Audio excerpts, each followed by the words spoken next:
CL 650 presents your source for leading-edge news and information on today's hottest products and services. This is Experts on Call.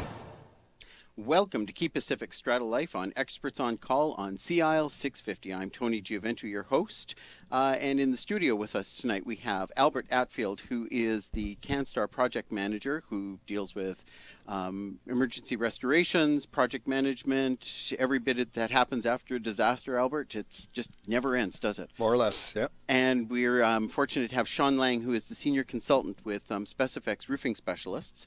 And Sean, you're probably pretty busy now, also dealing with disasters after the weather the fact. changes, and all of a sudden our phone rings. That's Hot right. summer, nobody's that busy, not concerned because there's no rain, no water leaking. It's funny, everybody seems to forget they have a roof when the weather's good. And then as soon as the weather changes, they remember, whether they're reminded by a leak or by something blowing off and hitting their car. But they're reminded. And then we get the phone calls. It's kind of like snow tires, right? Nobody puts the snow tires on until the first snowfall, and Until then your car goes sideways and then everybody's in a bit of a terror mode. We've had some interesting times in the past week with the Lower Mainland especially, but also in the interior.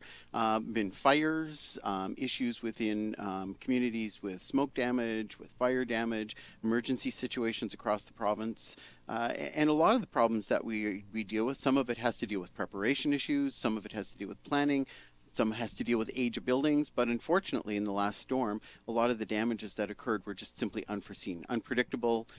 It was a freak storm that everybody had dealt with. Albert, you know, we're dealing with a storm. We have a sudden windstorm. We're dealing with a number of buildings that are damaged. What are the kind of damages that you guys have been dealing with and identifying? Well, the damages vary. You've got roof impacts from trees. You're going to find that you're going to have a lot of areas where the power was out for extended periods of time, so sump pumps aren't operational, so you're going to have basements backing up with water and whatnot. So it's going to be all across the map, just all different kinds of things, as you can well imagine with a storm like what we had. So roofs, Sean, we get into the storm damage. We obviously had a lot of trees come down on a lot of buildings, and we certainly had a lot of strata buildings that were damaged. Trees are definitely the most obvious issue that can happen when there's a windstorm, but there's a lot of things that can happen aside from just the trees. The leaves themselves, which are coming off of all the trees, and in this case the storm happened when there was a lot of leaves still on the trees, so a lot of leaves were blowing around, will plug drains quite quickly actually. So you're going to run the risk of a lot of flat roofs actually accumulating a lot of water and weight load on those roofs as a result of this. The high winds can also cause damage to older shingle roof systems that may have weak adhesion strips on the back side, or poor performing shingles where they're slightly weaker than they were, and the wind will now pick them up and take them off the roof. So it's very prudent for any homeowner or condo strata people to make sure that they get their roofs checked over after a wind event, because there could be numerous different things that have happened. Chimney pipe caps can blow off and they can roll around on a roof, and they could effectively plug a drain as well. Or if it's a heavy enough lid off of an air conditioning unit, it could fly off if it wasn't secured properly and cause damage to a membrane system. These are the things you may not notice until a while later when a leak has actually occurred, caused damage, and the water's infiltrated the building. And a lot of times the water isn't always going to come into the building immediately. It could be a delayed reaction where it sort of soaks through an insulation layer, takes its time getting through the structure of the building, causing damage along the way until maybe even months later it starts to show through your ceiling. So after every large wind event, it's definitely a good idea to have your roof system checked over, whether it's sloped or flat. You know, it's interesting with multifamily buildings. I think every building needs to look at the different type of building that they are and come up with a different checklist. So if we're townhouses and everybody has sloped roofs, what are the impacts going to be? What are the potential problems? And look at the surrounding areas of trees. Look at the the conditions. Look at the frequency of having gutters cleaned and the type of systems that take water away from buildings. Well, if you're a flat roof, what kind of preparation are you making? Right? Like, do you have somebody during a major storm event who's going to be checking drains? Preventing, the roof is designed that if a drain plugs, it can obviously for a short period of time hold the capacity of water, and there's overflow scuppers that we hope are not blocked as well. Yeah, right. That's a very good point, because if a strata council, typically a strata council will have a roofing committee sometimes only in the case where they're planning to have the roof dealt with, but they should really have some people on the Strata Council that are actually appointed to dealing with the roof and monitoring the roof, and have people designated to sort of watch the complex or the building, whatever it is. And if it is an individual unit complex, you know, maybe there should be some kind of a letter that goes out in the beginning of the fall or late summer, let's say, warning people, let's start looking at our roofs, people, because everybody is then sort of responsible for their own individual unit. It's easier for them to walk around and look at things, and a lot of it you can see from the ground, so there's no risk to the homeowner.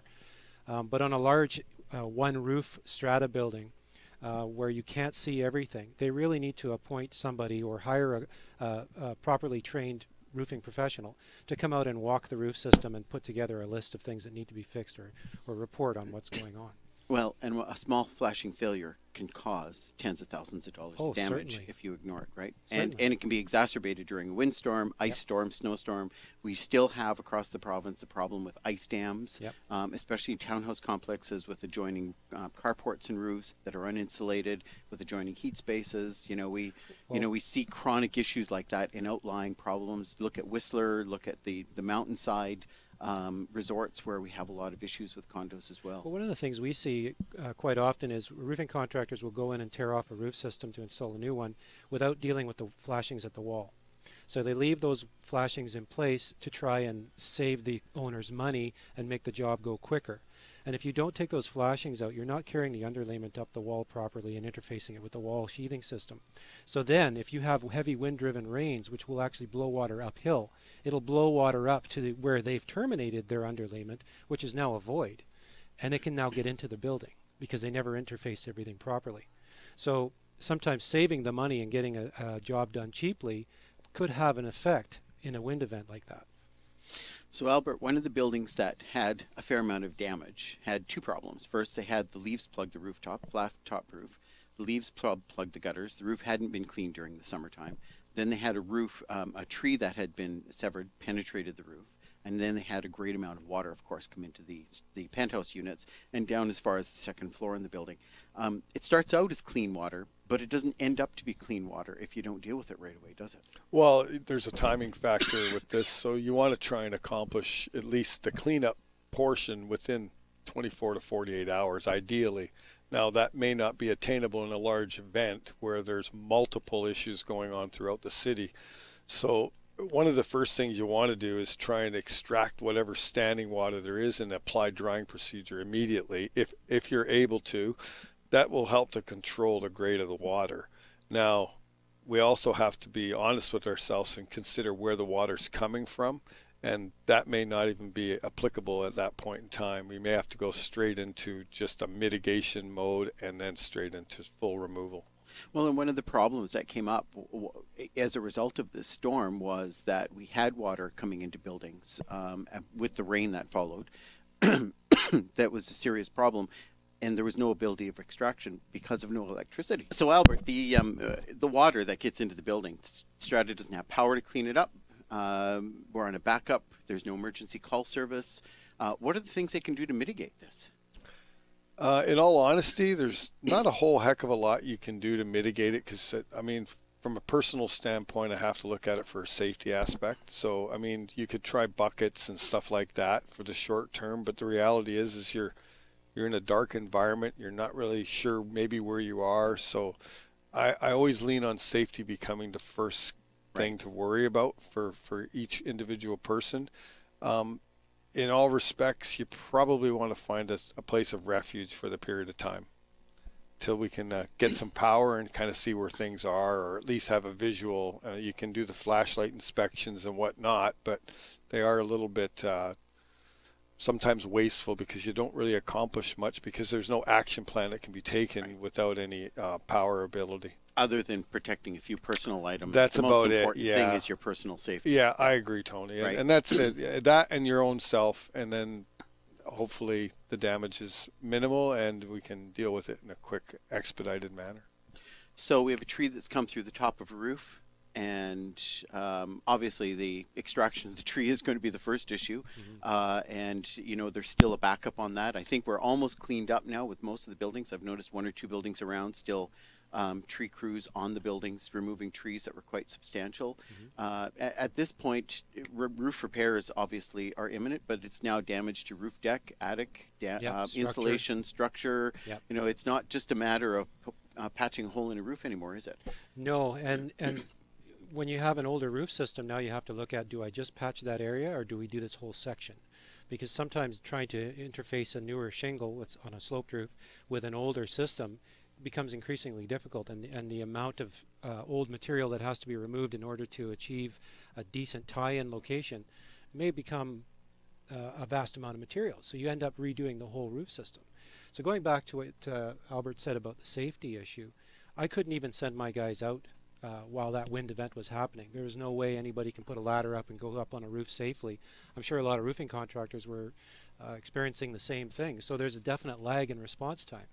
So it's all that much more important that people are proactive in how they're maintaining their buildings, on all aspects of their buildings, to make sure that it's prepared for a wind event like this. I mean, there's only so much preparation you can do, but as long as you've done what you can do, then you can feel comfortable and wait it out until that event is over, and then call in somebody to just make sure everything's cool after the fact.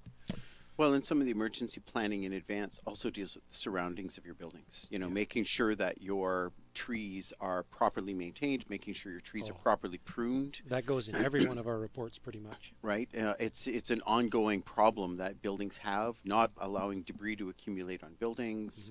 You know, distance of trees away from surface. One of the reports and one of the damages that we've been helping Estrada with that's been kind of interesting is trees that became quite large but are on parking garages. They're actually planted on a parking garage, right? And of course, one of the trees came over. It's being removed. There was luckily no damage to the building, but in doing it, they've discovered quite a lot of damage to the parking membrane now. And of course, these trees that are moving on the parking membranes are causing a certain amount of wear and tear on the waterproof system. So they have, you know, they have damage in other areas, which now managed to get into the parking garage, get into another problem, which had to do with the fact that there was no power, so no sump pumps. So they had concerns about flooding in the parking garage. So, you know, it was a series of compounded problems, but they're just another type of roofing system, really, is all they are. Oh, yeah. But now they have landscaping on top of them to boot. Yeah, well, it's just like a green roof where they go and plant all kinds of plants up on a green roof system on top of a building to make it look pretty and environmental and everything. But a lot of those plants in the beginning of a green roof's life may be designed for that roof system, but birds will deposit seeds from other types of plants on those roof systems, and now there's a growing medium. So you may end up with other plants that are more invasive and have stronger roots that'll actually go right into the roof system.